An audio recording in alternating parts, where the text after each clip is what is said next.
Hi friends, welcome to K2V YouTube channel. இன்னைக்கு நாம பார்க்க போற ரெசிபி ட்ரெடிஷ்னல் டைப் நாட்டுக்கோழி குழம்பு. இந்த ரெசிபியை பார்க்கறதுக்கு முன்னாடி நம்ம K2V YouTube சேனலை இன்னும் நீங்க சப்ஸ்கிரைப் பண்ணலைன்னா சப்ஸ்கிரைப் பண்ணி பெல் பட்டன் பிரஸ் பண்ணிக்கங்க. கூடவே இந்த வீடியோவை லைக் பண்ணுங்க, ஷேர் பண்ணுங்க.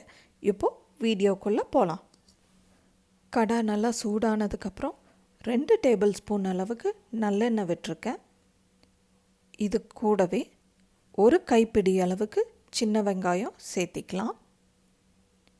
சின்ன வெங்காயம் லைட்டாக வறுபட்டதும் 1 டீஸ்பூன் அளவுக்கு சீரகம், 1/2 டீஸ்பூன் மிளகு, 1/2 டீஸ்பூன் சோம்பு மூணையும் போட்டு இதுவும் லைட்டாக வறுபட்டதும் சின்ன சின்னதாக 3 பிட் பட்டை ஆட் பண்ணிக்கலாம்.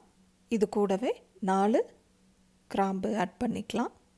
இதுவும் லைட்டாக வறுபட்டதும் மீடியம் சைஸ் தக்காளி 2 ஆட் பண்ணிக்கலாம். அடுத்ததாக 15 பல்லு பூண்டு, இதுவும் லைட்டாக ரோஸ்ட் ஆனதுக்கப்புறம் ஒரு கைப்பிடி அளவுக்கு தேங்காய் பிட்ஸ் ஆட் பண்ணிக்கலாம். போட்ட எல்லா இன்க்ரீடியன்ட்ஸும் நல்லா ரோஸ்ட் ஆகிற மாதிரி ஒரு 5 மினிட்ஸ் வரைக்கும் இதை வறுக்கணும். எல்லா இன்க்ரீடியன்ட்ஸும் நல்லா ரோஸ்ட் ஆனதுக்கப்புறம் 4 டேபிள் ஸ்பூன் கொத்தமல்லி தூள் ஆட் பண்ணிக்கலாம். இது கூடவே 1 டீஸ்பூன் அளவுக்கு மஞ்சத்தூள் ஆட் பண்ணிக்கலாம். இதெல்லாம் லைட்டாக ரோஸ்ட் ஆனால் போதும். ஒரு 2 செகண்ட் மட்டும் ரோஸ்ட் பண்ணிக்கங்க. இப்போது அடுப்பை ஆஃப் பண்ணிடலாம். அடுப்பை ஆஃப் பண்ணினதுக்கப்புறம் ஒரு சின்ன பிட் இஞ்சி இதோட ஆட் பண்ணிக்கலாம். இப்போ இது எல்லாத்தையும் நல்லா ஆற விட்டு ஒரு மிக்ஸி ஜாரில் போட்டு நல்லா பேஸ்ட்டாக அரைச்சி எடுத்துக்கலாம். அடுத்ததாக தாளிப்பை பார்க்கலாம். ஒரு ப்ரெஷர் குக்கரில் 3 டேபிள் ஸ்பூன் அளவுக்கு தேங்காய் எண்ணெய் ஆட் பண்ணியிருக்கேன். எண்ணெய் நல்லா சூடானதும் 1/2 டீஸ்பூன் அளவுக்கு கடுகு ஆட் பண்ணிக்கலாம். கடுகு நல்லா பொரிஞ்சதும் நல்லா சன்ன ஸ்லைசஸாக வெட்டி வச்ச தேங்காய் பிட்ஸை இந்த தேங்காய் எண்ணெயில் நல்லா ரோஸ்ட் பண்ணிக்கணும்.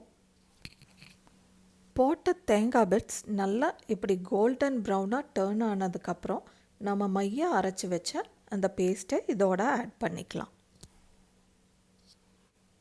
இந்த பேஸ்ட்டும் லைட்டாக தேங்காய் எண்ணெயில் ரோஸ்ட் ஆனதுக்கப்புறம் இந்த டிஷ்ஷுக்கு தேவையான அளவு தண்ணி ஆட் பண்ணிக்கலாம்.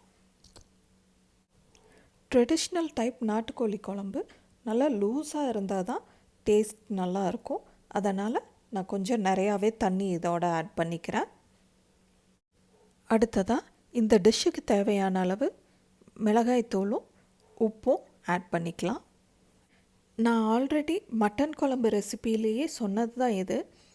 எப்போவுமே ஆயிலில் பீசஸை ஃப்ரை பண்ணிவிட்டு அப்புறம் குழம்பு ரெடி பண்ணுறதை காட்டிலும் குழம்பு ரெடி பண்ணதுக்கப்புறம் அதில் பீசஸை போட்டோன்னா பீசஸ் சக்கையாக ஆகாமல் நல்லா ஜூஸியாக இருக்கும். எப்போவும் அரைச்சி வைக்கிற குழம்புல வேக வைக்கிற முட்டை ரொம்ப டேஸ்ட்டாக இருக்கும். அதனால் நான் இந்த குழம்புலையே ஒரு 6 முட்டை நல்லா வாஷ் பண்ணி போட்டிருக்கேன். இப்போது நாம் போட்ட கறி நல்லா வேகிற வரைக்கும் இது பாயில் பண்ணால் போதும். நம்ம ட்ரெடிஷ்னல் டைப் நாட்டுக்கோழி குழம்பு ரெடி. இந்த குழம்பு இட்லி, தோசை, சப்பாத்தி, பூரி, ஒயிட் ரைஸ் எல்லாத்தோடவும் மேட்ச் ஆகும். ஸோ நீங்களும் இந்த ரெசிபியை வீட்டில் ட்ரை பண்ணி பாருங்கள். உங்களுக்கு நாட்டுக்கோழி குழம்பு எப்படி வந்ததுன்னு எனக்கு கமெண்ட் பண்ணுங்கள். Okay, bye friends.